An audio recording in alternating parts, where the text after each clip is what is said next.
Today, I'm joined by Michael Giorgione. Michael is a retired U.S. Navy Rear Admiral who served nearly 3 decades in the Navy's Civil Engineer Corps before moving into leadership, business, and executive coaching. He is the founder of Leading Leaders, a leadership development and executive coaching firm. He is also the author of Inside Camp David, the private world of the presidential retreat, where he shares fascinating first person stories of presidents and their families. And I'm excited to have him on the show to learn more from his unique insights into leadership at the highest level. So, Michael, welcome to the show. Thank you, John. Wonderful to be here, and hello to your listeners. Thank you. Well, it's an honor to have you, sir. And I'm really interested in Camp David. I mean, it's as we talked before I press record, it's like something like in my whole life, you've been hearing news stories of different presidents, and they go to Camp David and they do some pretty amazing things there. They made it famous, but I've never been there. I don't know anything about it. So this is a really unique chance for us to sort of talk to somebody that's got the inside story. So I really appreciate you coming on the show. Uh, but help get us oriented here. So what is Camp David? What's its primary purpose, and how did you end up there? Yep, good question. As you read in the book title, it is also known as the Presidential Retreat, and it's been that case since 1942 when it was discovered by FDR, President Roosevelt, who was not allowed to go out on the presidential yacht anymore because of the war years and concerns with U-boat sightings. And he said, well, find me someplace I can get away from the Oval Office, the White House. And they found these cabins that were coincidentally built during the New Deal, part of the Civilian Conservation Corps. And one of these cabins was called Camp Number 3. He visited in July of 42. He saw it. He said, this is it. This is my Shangri-La. And so that's the original name of Camp David for 2 administrations, Shangri-La. The sailors who took care of the yacht were brought with Roosevelt, and that's why today it is a Navy command, commanded by a Navy Civil Engineer Corps officer, as I was, manned and operated by Navy sailors and Marine Corps guards. So that's why the Navy has it, just like Air Force flies Air Force One, and the Marines have Marine One, the helicopters.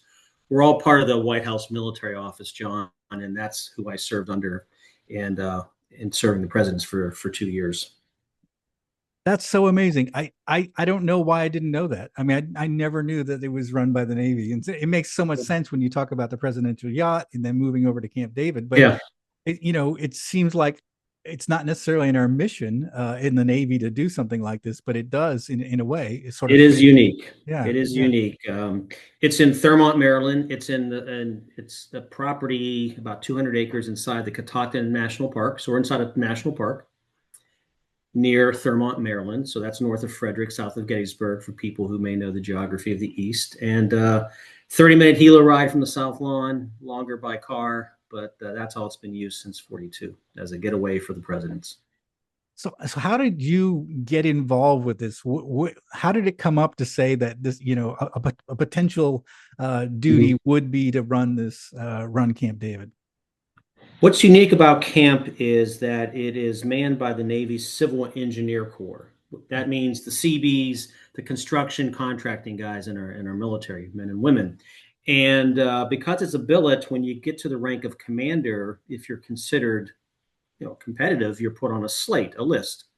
The Navy gives that list to the White House military office, and then it's in their hands. And so I was fortunate. I was serving at North Island as the public works officer in Coronado, California. I was one of the 3 officers, went for my interview, had done a little bit of homework about the place, went for my interview, initial background check, and was very fortunate to get the call soon after that I was selected. And this is all done about 6 months before the report date because they have to get your clearance through in time. And that was the selection process. And consequently, we hand select all our Marines through the Marine Security Office and the Marine Security Company at 8th and I Barracks. And we hand select all our sailors. So it's a very highly competitive, chosen staff that have to meet all the credentials and security clearance requirements. But it's wonderful to work with such a team of all-stars. And again, I was very grateful and fortunate to do that for 2 years with 2 different administrations. Yeah, I would imagine to get this duty, you've got to be really squared away. You have to have a good military bearing. You have a good history, of what you've done so far in your Navy and Marine Corps career, right? So you're, as you mentioned, you're sort of dealing with the best and the brightest, right? Yeah. I think what we look for, and I think what they look for in me during the interview process, yes, you have to have done all the credentials and all the things you expect, all the quals you should have by that certain rank, whether you're a petty officer or an officer. But there's a chemistry importance, and that's why we interview people and bring them to camp for half a day and meet everyone, just to get a vibe on how they're going to be and mix.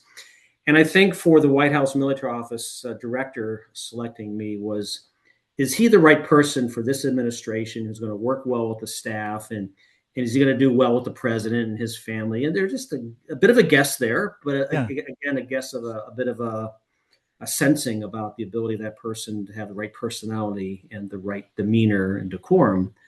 And I think that spoke well of our staff and our people that we selected. Wow, that's very interesting. I always believe that leaders, we have to assemble a team if we want to, you know, um, be successful in our organization. Like you said, it may not necessarily be all the all stars, but do they have the right chemistry? Do they have the right uh, personality that fits the culture that you're trying to develop too? So it sounds like you had to do that when you're recruiting and trying to find the right people to be part of your team. So which when did you serve in at Camp David, and which presidents did you serve under? I reported in June of 1999, departed in August of 2001. So the last year and a half of President Clinton's last term and the first 8 months of President Bush's first term. Again, fortunate timing. Yeah, I'm grateful again just to serve there at all, but to see two presidents, two administrations, some fascinating events that happened at Camp David during their time was a great takeaway. And part of the impetus about writing it down and realizing later on, 15 years later, about the book idea was to interview other commanding officers who I've met through time and pull their stories in as well. So we've got stories from President Kennedy forward in the book when it was published in 2017. So we cover a nice spectrum of experiences and events of the world that are in the book. So you get a nice historical narrative, but from a very personal viewpoint of the commanders. So what I mean, obviously it's a retreat, it's a place to get away from Washington D.C. Um what are some ways that the presidents have used Camp David, or are there some that used it more or less? We talked a little bit before we press record. You don't hear too much about the current president going to Camp David, but there's other presidents throughout my Mm-hmm. lifetime I've heard where they spend a lot more time. So what do presidents use this place for?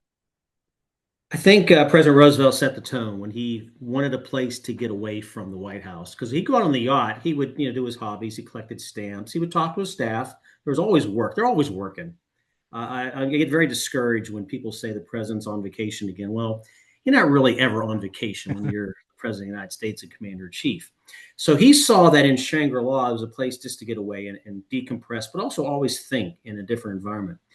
But he also uses it for the second purpose. So the first is for the family, the president to get away. And even though many of them have private homes, many just love the ability and the capability of Camp David.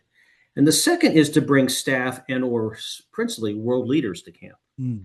And there's a great photograph of President Roosevelt and Winston Churchill fishing in a nearby stream, drinking bourbon, smoking cigars, talking about the war. I mean, this is some big stuff that happens there, of course.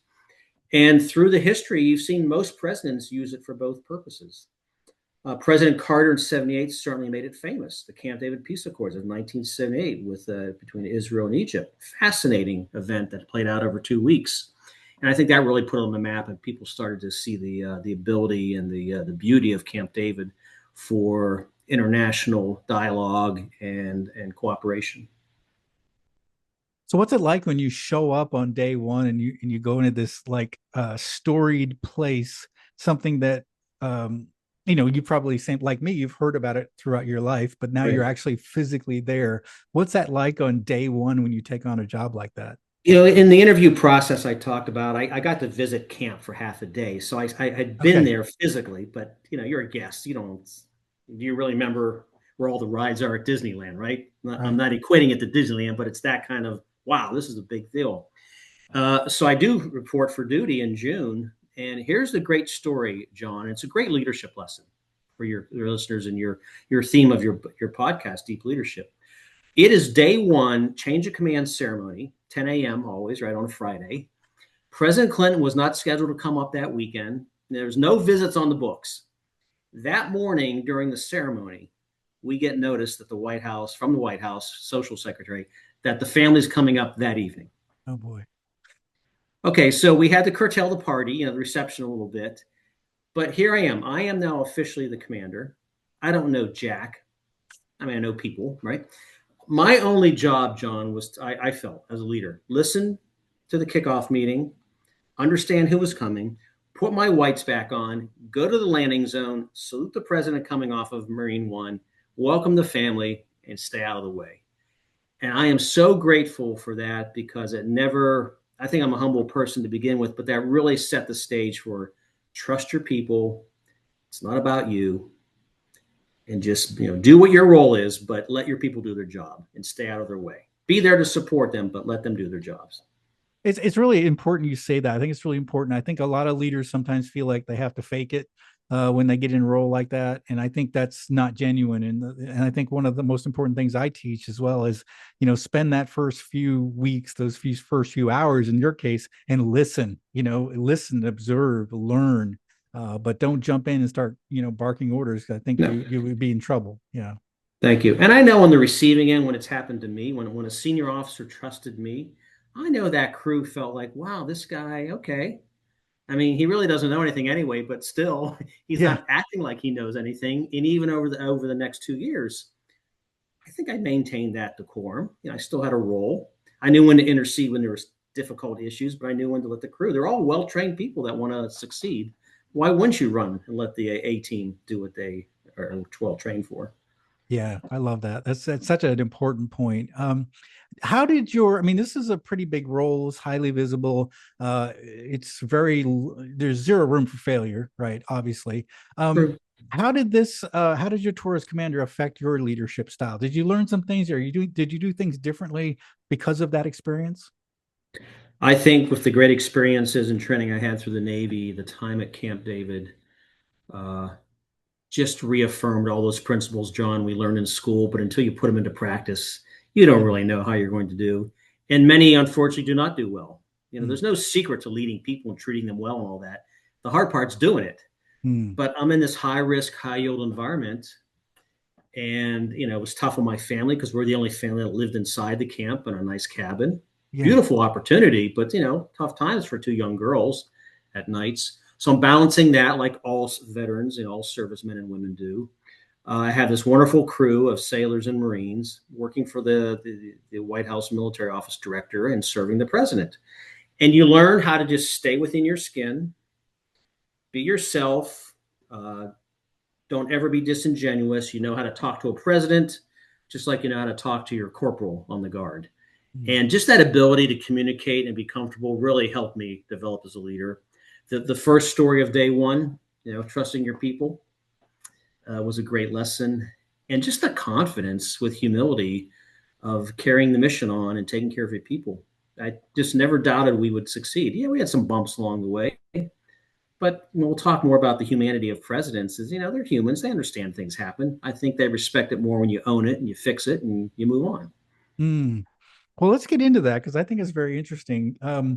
What were some things? And I know you've interviewed other commanders, and I want to talk some of that as well. But what about your personal stories? What did you witness and observe about the presidents, their families, how they communicated with others? We're talking about leadership at the absolute highest level. What were some of your observations? Two things with the Clinton administration. One, we're all human. And I know that sounds cliche, and people will elevate leaders as we should. We should expect more out of our leaders. But when the Clintons would always go to Camp David for Thanksgiving, and I got to see that twice.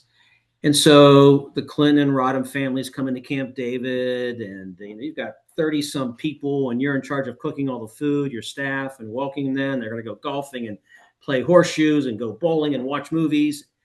And you just have to be the general manager of the resort, right? But you're always on. It just solidified. They like to relax too. They like to sit around and watch football and have a cheeseburger and go golfing or do nothing. So obviously, you see that with every presidential family that's gone to camp. I saw it with them in the Bushes. And then the most fascinating thing, the second story, was when President Clinton hosted the Middle East Peace Summit in the summer of 2000. Mm. and working with the State Department and a lot of other security agencies in hosting Yasser Arafat of the PLA, and then Ehud Barak, the Prime Minister of Israel, and just observing that coincidentally for 2 weeks, just like Carter in '78, was fascinating to watch them work the personalities, the egos, the issues from the sidelines, and just be the host again for all of that and understand what could be possibly playing out. I get every day, I get new news alerts about that, and what's really happening, whether it would have worked or not. And I still find it interesting to read all those and understand that the crew and I were we there in the background, but we were there. So those two takeaways hit me the most during the first administration that I served. Yeah, yeah. I just, it's funny.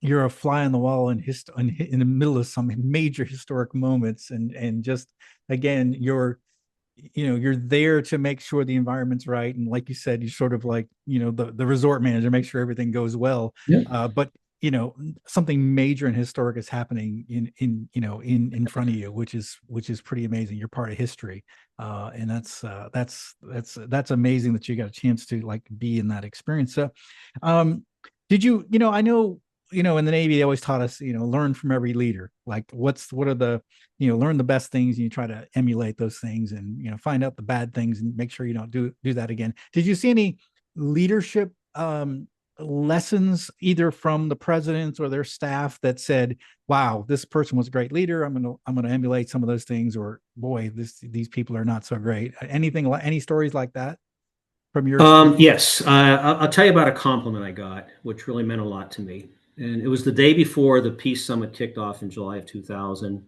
And the White House press pool was brought up by bus, and they go through the magnetic detectors, and we have them, march down. And they're set up in the press pool area where they filmed the opening walk of the three principals coming down the leafy path. And so we're going through a rehearsal, and they want this, and the Marine Security Company that charge is concerned about that. And after a while, it's almost like a negotiation about, well, how are we going to do this, and what about this? And I just realized as a leader, you have to read the situation, right? It's emotional intelligence, it's situational awareness. It's about, keep the big thing in mind. Don't forget, don't get mired in little details sometimes. And I made a comment about what we're going to do. And the compliment from, I believe her name was Ann in the press pool, she says, "That's good. Mike gets it." Mm. That was such a meaningful compliment to me about, I know we're doing the right thing. We may not always agree, but we're gonna pick the best choice and move on. During the Bush administration, the 8 months I was there, President George W. Bush brought in two world leaders, and the very first was Prime Minister Blair of Great Britain, and they had never met. And Clinton's and Blair's are very close, and similar political parties. But 2 weeks after inauguration, President and Mrs. Bush invite the Blairs to Camp David, just a couple. It wasn't a heavy-handed thing. The world was pretty safe still. And so it's February of 2001. And I'm watching that. Went off very well. Then I watched the president invite Prime Minister Koizumi of Japan in July. I'm watching that, very relaxed, low-key. We detach in August. 9/11 happens the next month. And then I see the relationship between Great Britain, of course, our number one ally, but still, Prime Minister Blair and Bush had already met. They already had dialogue, and then that happens.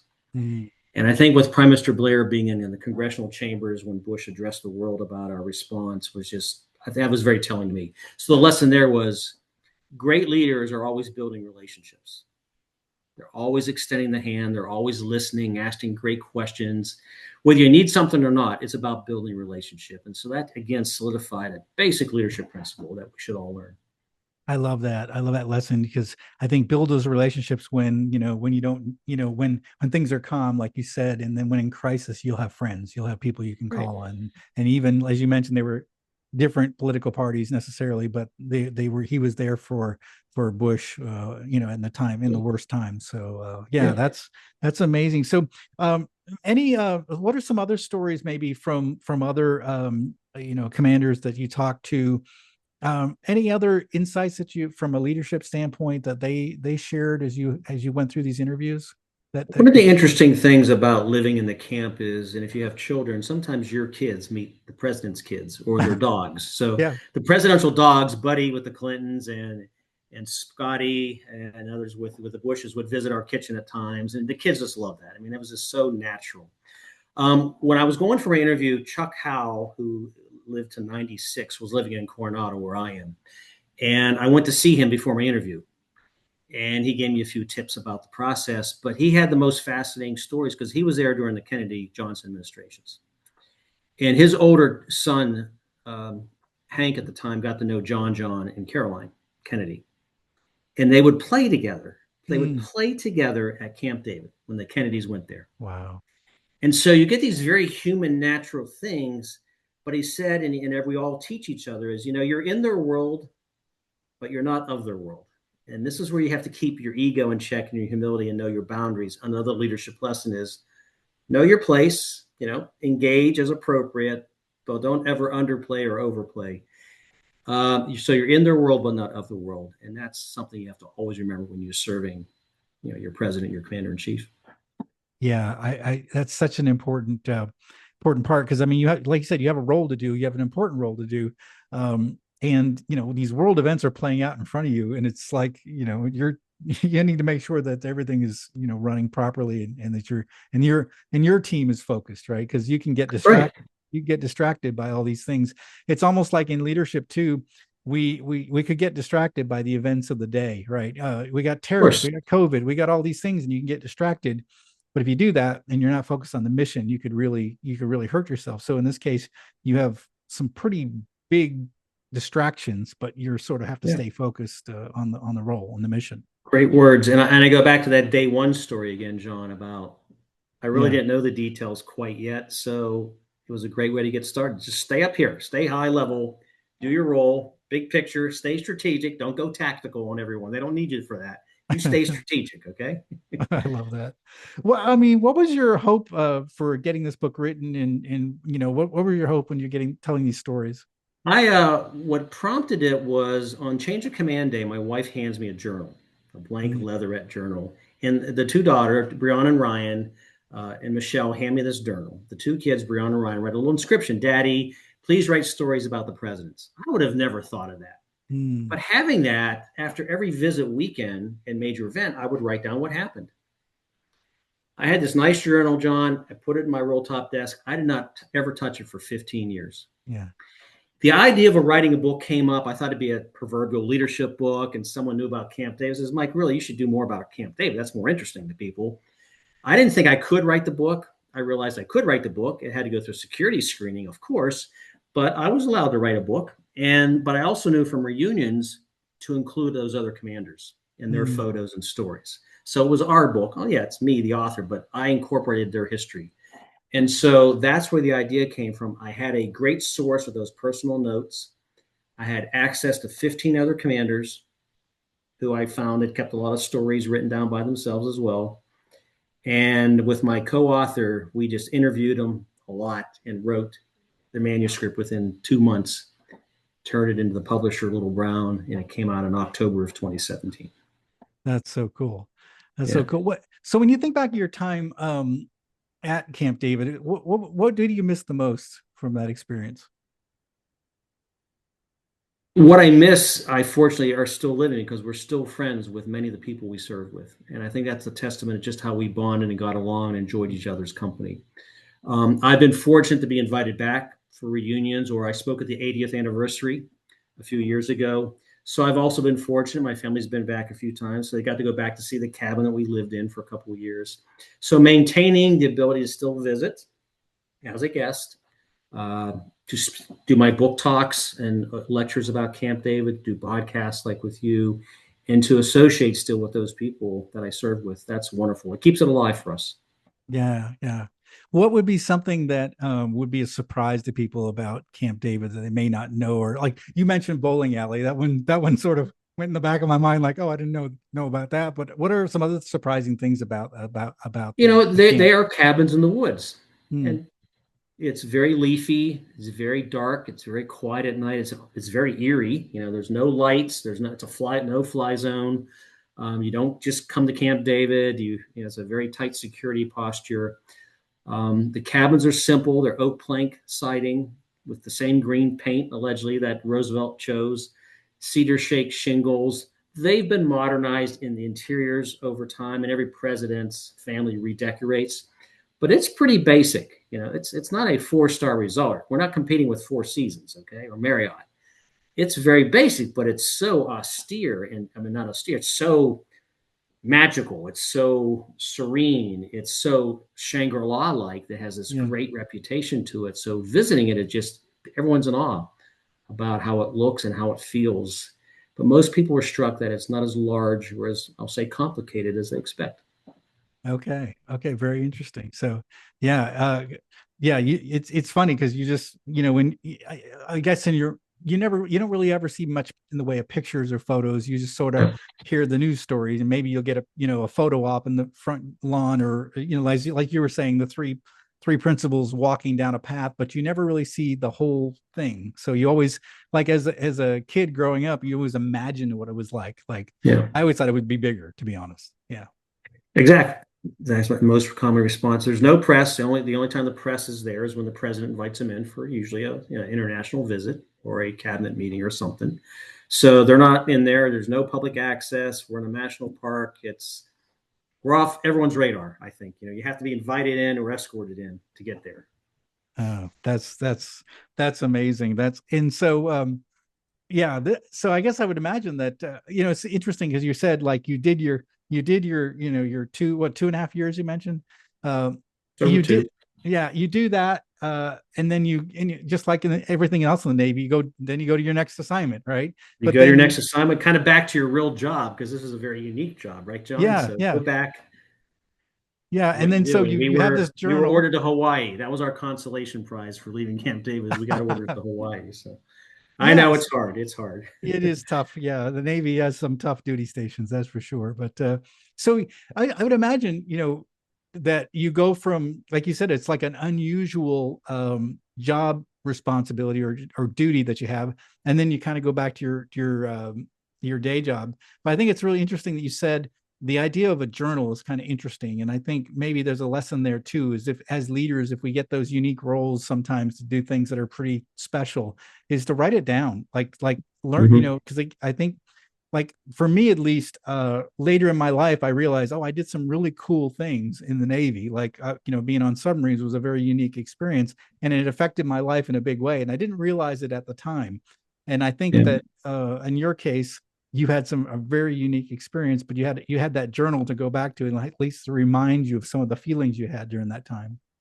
I think if I didn't have that journal, it would have been a lot harder to get an agent, get a deal.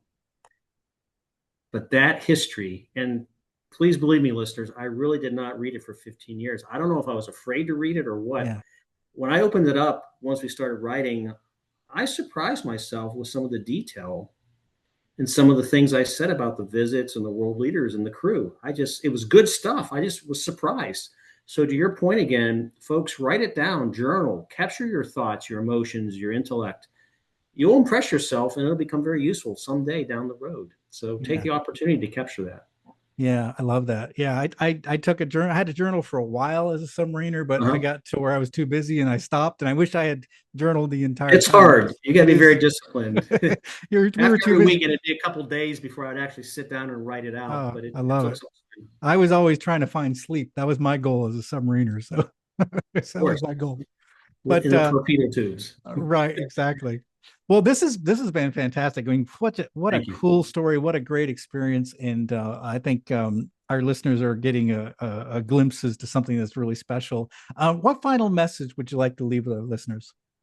I'd like to leave a final message about leadership to support what we talked about earlier, John, and in your podcast called Deep Leadership. The one tagline I love about leaders is it's not about you. It's about the mission. It's about your people. Yes, as the leader, you are accountable. There's only one person who's accountable. It's the boss. You can delegate authority, responsibility, but you're accountable. And I learned that at Camp David. It's not about you. It's about your guests, the crew, the mission, and every job I've had since, and everything we teach, you and I teach in the classroom, I'm sure.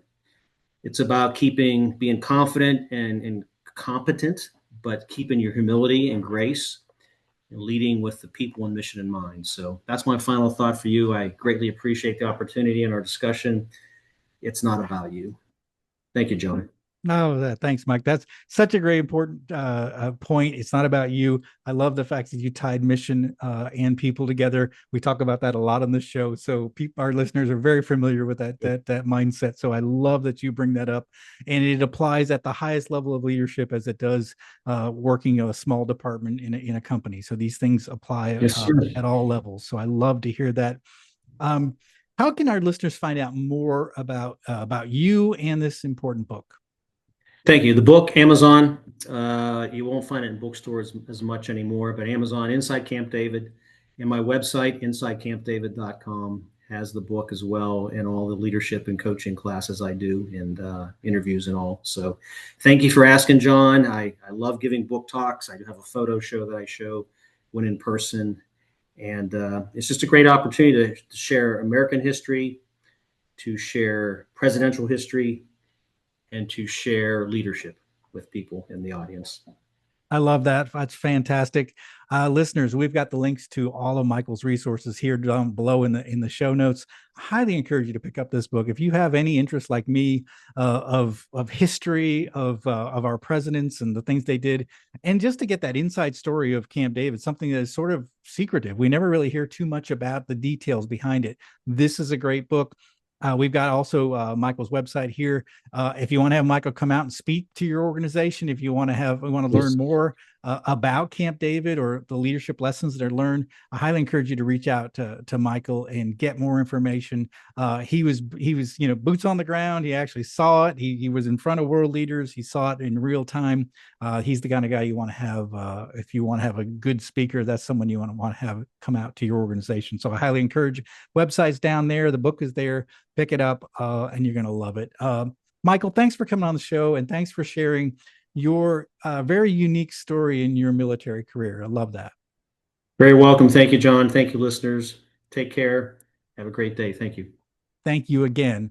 Well, that is it for today. Thank you for listening to Deep Leadership. If you like this podcast, please subscribe and share so we can continue to build a world with better bosses. Until next time, this is John Rennie saying take care and lead well.